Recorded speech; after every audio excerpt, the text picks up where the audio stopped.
ഭൂമിയിൽ പല ക്ലൈമറ്റ് ഇവൻസും മാറി മാറി വന്നുകൊണ്ടിരിക്കുന്നുണ്ട്. ചിലപ്പോൾ അസഹനീയമായ ചൂട്, ചിലപ്പോൾ ശക്തമായ മഴയും കാറ്റും, അങ്ങനെ വിവിധങ്ങളായ പ്രതിഭാസങ്ങൾ. ഋതുക്കൾക്ക് ഇതിൽ കാര്യമായ പങ്കുണ്ട്. മുൻപൊരു വീഡിയോയിൽ ഋതുക്കൾ രൂപം കൊള്ളുന്നതിനെക്കുറിച്ച് സംസാരിച്ചിരുന്നു. എന്നാൽ കാറ്റ്, അതുപോലെ താപവിതരണം, ഇവയെല്ലാം എങ്ങനെയാണ് സംഭവിക്കുന്നത്? Welcome, it's Infotech.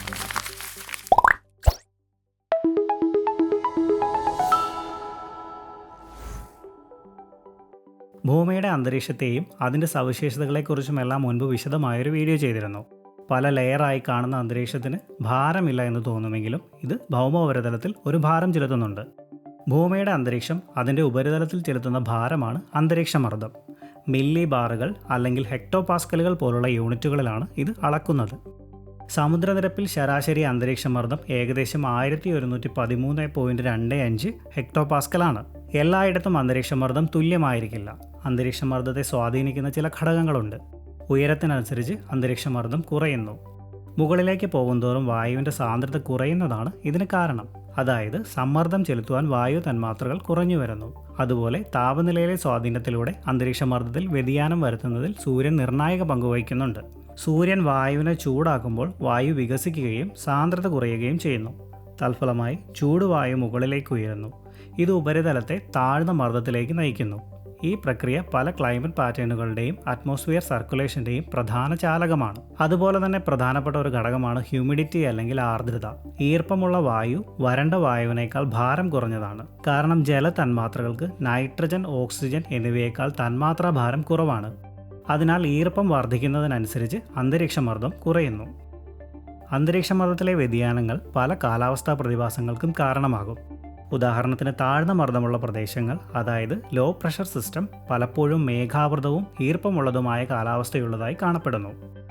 കാരണം ഉയർന്നു വരുന്ന ചൂടുള്ള വായു തണുക്കുകയും മേഘങ്ങളായും പിന്നീട് ചിലപ്പോൾ മഴയായി പെയ്യുകയും ചെയ്യുന്നു.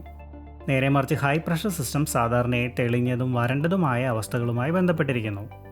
ഉയർന്ന മർദ്ദമുള്ള പ്രദേശങ്ങളിൽ നിന്ന് താഴ്ന്ന മർദ്ദമുള്ള പ്രദേശങ്ങളിലേക്കുള്ള വായുവിൻ്റെ പ്രവാഹമാണ് കാറ്റ്. മർദ്ദത്തിലെ വ്യത്യാസം കൂടുന്തോറും കാറ്റ് ശക്തമാകുന്നു.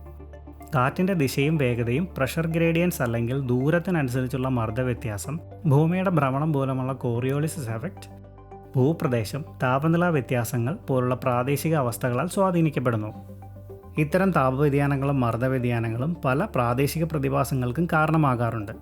പകൽ സമയത്ത് സൂര്യനിൽ നിന്നുള്ള താപം മൂലം കരഭൂമി സമുദ്രത്തേക്കാൾ കൂടുതൽ വേഗത്തിലും ഉയർന്ന താപനിലയിലും ചൂടാക്കപ്പെടുന്നു.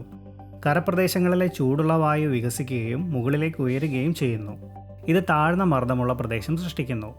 മർദ്ദം കൂടുതലുള്ള സമുദ്രത്തിന് മുകളിലുള്ള തണുത്ത വായു ഉയരുന്ന ചൂടുള്ള വായുവിന് പകരമായി കരയിലേക്ക് നീങ്ങുന്നു.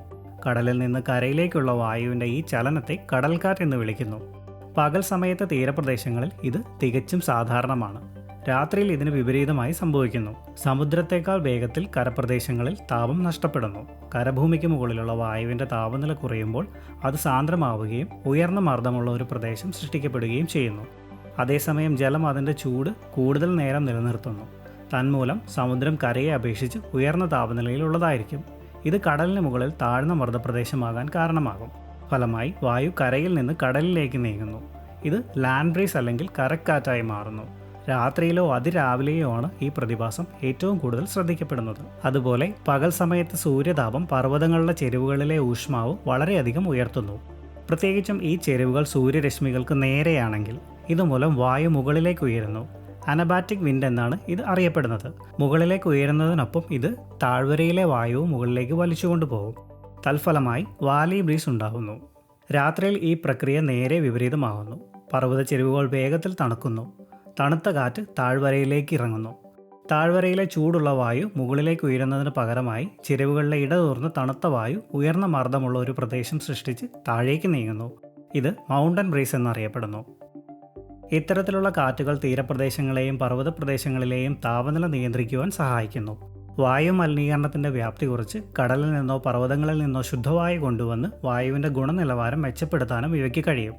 ഇത്തരം പ്രാദേശിക വിൻഡ് പാറ്റേണുകൾ പ്രാദേശിക ആവാസവ്യവസ്ഥയെ ബാധിക്കുകയും സസ്യങ്ങളുടെ വളർച്ചയെയും പക്ഷികളുടെ കുടിയേറ്റ രീതികളെയും അതുപോലെ വിത്തുകളുടെ വിതരണം, പരാഗണം എന്നിവയെ സ്വാധീനിക്കുകയും ചെയ്യും. ചുഴലിക്കാറ്റ് അല്ലെങ്കിൽ സൈക്ലോണിൻ്റെ സവിശേഷത ഒരു ലോ പ്രഷർ സെൻറ്റർ അല്ലെങ്കിൽ ഒരു ന്യൂനമർദ്ദ കേന്ദ്രമാണ്. ഇവ പലപ്പോഴും ഹൈ പ്രഷർ സിസ്റ്റംസ് അല്ലെങ്കിൽ ഉച്ചമർദ്ദത്താൽ ചുറ്റപ്പെട്ടിരിക്കും. ചുറ്റുപാടിൽ നിന്ന് മധ്യഭാഗത്തേക്ക് കാറ്റ് ചുഴറ്റി വീശാൻ ഇടയാകും. കോറിയോലിസ് പ്രഭാവം കാരണം ഉത്തരാർദ്ധഗോളത്തിൽ ചുഴലിക്കാറ്റിൻ്റെ ദിശ ആൻറ്റി ക്ലോക്ക് വൈസ് ആണെങ്കിൽ ദക്ഷിണാർദ്ധഗോളത്തിൽ ഇത് ക്ലോക്ക് വൈസ് ആണ്. സൈക്ലോൺ പലപ്പോഴും കൊടുങ്കാറ്റുള്ള കാലാവസ്ഥയുമായി ബന്ധപ്പെട്ടിരിക്കുന്നു. കൂടാതെ ലോവർ ലാറ്റിറ്റ്യൂഡ്സിലെ ഉഷ്ണമേഖലാ കൊടുങ്കാറ്റുകളും ഹരിക്കെയിൻസും ഹയർ ലാറ്റിറ്റ്യൂഡ്സിലെ എക്സ്ട്രാ ട്രോപ്പിക്കൽ സൈക്ലോൺസും ഉൾപ്പെടെയുള്ള കാര്യമായ കാലാവസ്ഥാ പ്രതിഭാസങ്ങൾക്കും ഇത് കാരണമായേക്കാം. നേരെ മറിച്ച് ഒരു ആൻറ്റി സൈക്ലോണിൽ ലോ പ്രഷർ സിസ്റ്റത്താൽ ചുറ്റപ്പെട്ട ഒരു ഉച്ചമർദ്ദ കേന്ദ്രം, അതായത് ഹൈ പ്രഷർ സെൻറ്റർ ഉൾപ്പെടുന്നു. ഈ സാഹചര്യത്തിൽ കാറ്റിൻ്റെ ദിശ ഒരു സൈക്ലോണിന് വിപരീതമായി ഇത് ഉത്തരാർദ്ധഗോളത്തിൽ ഘടികാര ദിശയിലും ദക്ഷിണാർദ്ധഗോളത്തിൽ എതിർ ഘടികാര ദിശയിലും കറങ്ങുന്നു. ആൻറ്റി സൈക്ലോണുകൾ സാധാരണയായി ശാന്തവും വ്യക്തവുമായ കാലാവസ്ഥയുമായി ബന്ധപ്പെട്ടിരിക്കുന്നു. കാരണം താഴേക്ക് ഇറങ്ങുന്ന വായു മേഘങ്ങളുടെ രൂപീകരണത്തെയും മഴയെയും തടയുന്നു. ഇവ കൂടാതെ ധാരാളം പ്രാദേശിക വാദങ്ങളുമുണ്ട്. ലൂ, മാംഗോ ഷവർ, കാൽ ബൈശാഖി തുടങ്ങിയവ ഇന്ത്യയിൽ വീശുന്ന കാറ്റുകളാണ്. ഉത്തരേന്ത്യൻ സമതലങ്ങളിലെ വായു തീവ്രമായ സൗരോർജ്ജത്താൽ ചൂടായി ഉയരുന്നു. ഇത് ലൂ എന്നറിയപ്പെടുന്ന ശക്തമായ വരണ്ട കാറ്റിന് കാരണമാകുന്നു. ഇതുമൂലം പലപ്പോഴും താപനില 45 ഡിഗ്രി സെൽഷ്യസ് വരെ ഉയർന്നേക്കാം. മാംഗോ ഷവർ സൗത്ത് ഇന്ത്യയിൽ ബംഗാൾ ഉൾക്കടലിൽ നിന്നുള്ള ഈർപ്പം നിറഞ്ഞ കാറ്റിൻ്റെ ഫലമായി കിട്ടുന്നതാണ്. ചൂടിൽ നിന്ന് താൽക്കാലിക ആശ്വാസം നൽകുകയും മാമ്പഴം പാകമാകാൻ സഹായിക്കുകയും ചെയ്യുന്നു.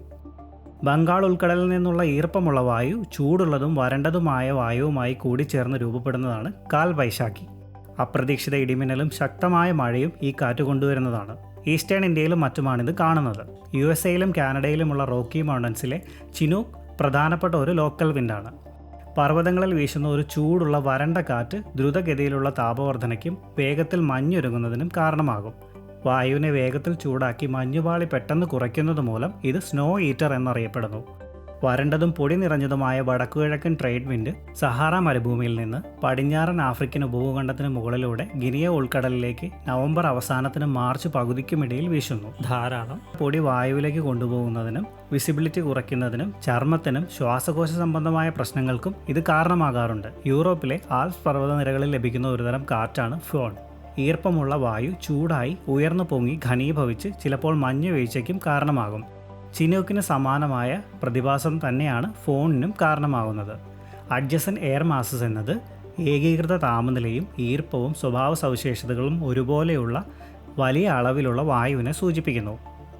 ഭൂമിയുടെ ഉപരിതലം വ്യത്യസ്തമായ ഇത്തരം നിരവധി എയർ മാസുകളാൽ നിറഞ്ഞിരിക്കുന്നു. ഓരോന്നിനും അതിൻ്റേതായ സാധാരണ താപനിലയും ഈർപ്പവുമുണ്ട്. വ്യത്യസ്ത ഗുണങ്ങളുള്ള 2 എയർ മാസുകൾ അടുത്തു വന്നാൽ സാന്ദ്രത, താപനില, ഈർപ്പം എന്നിവയിലെ വ്യത്യാസങ്ങൾ കാരണം അവ എളുപ്പത്തിൽ കൂടിച്ചേരുന്നില്ല. പകരം അവയുടെ അതിർത്തിയിൽ ചില പ്രതിഭാസങ്ങൾ സൃഷ്ടിക്കും. അത്തരം അതിർത്തികൾക്ക് ഫ്രണ്ട് എന്നാണ് പറയുന്നത്. ഭൂമിയുടെ അന്തരീക്ഷത്തിൻ്റെ മുകൾ തട്ടിലുള്ള താരതമ്യേന ഇടുങ്ങിയതും ശക്തമായതുമായ കാറ്റിൻ്റെ ബാൻഡുകളാണ് ജെറ്റ് സ്ട്രീമുകൾ. ഉപരിതലത്തിൽ നിന്ന് ഏകദേശം 9 മുതൽ 16 കിലോമീറ്റർ വരെ ഉയരത്തിൽ സ്ഥിതി ചെയ്യുന്ന ഇവയ്ക്ക് മണിക്കൂറുകളിൽ 320 കിലോമീറ്ററിലധികം വേഗത കൈവരിക്കാൻ കഴിയും. താപനിലയിൽ കാര്യമായ വ്യത്യാസങ്ങളുള്ള അഡ്ജസൻ എയർ മാസുകളുടെ അതിരുകളിൽ ജെറ്റ് സ്ട്രീമുകൾ രൂപം കൊള്ളുന്നു. താപനിലയിലുള്ള വ്യത്യാസം കൂടുന്തോറും ജെറ്റ് സ്ട്രീം ശക്തമാകും.